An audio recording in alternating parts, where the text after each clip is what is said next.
It's what scores of people on social media have been talking about Lisa Hanna's comments on radio earlier this week. The Southeast St. Anne MP has been facing the heat since saying if you're a convicted artist like Vybz Kartel, your music perhaps should not be played on radio. The former culture minister has also been getting death threats on social media since her comments.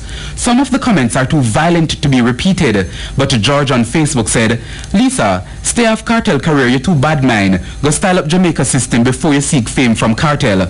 Taib said, "Lisa Hanna, you're going too far. What you need to do is leave Vybz Kartel alone."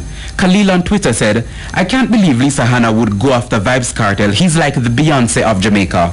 Head of the Institute of Caribbean Studies at the University of the West Indies, Dr. Sonia Stanley Nair, is among those weighing in. So to be quite honest, I think that the media is giving it too much attention.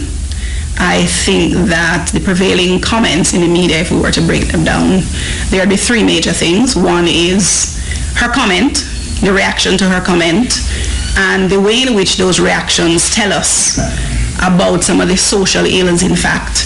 Some might add social pathologies within the context of Jamaica. Dr. Stanley Nair says when one speaks of banning any music from the airwaves, context is important. She points out that radio is no longer the space of currency. More people are now gravitating towards the internet. The penal system has also been facing scrutiny. There have been concerns that Kartel is seemingly being able to produce music from behind bars. Do we need to do a real assessment of the penal system to say someone who is incarcerated cannot perform, cannot record, cannot have their music released in particular ways? And I would be against that, incidentally. Because I remember in the context of Jacure, there was a rehabilitation program that was designed to take into account the talents of people within the system. I believe that music can be a transformational force. Another academic and lecturer in the Department of Caribbean Studies, Dr. Lisa Tomlinson, says recording music in a penal system can be part of rehabilitation.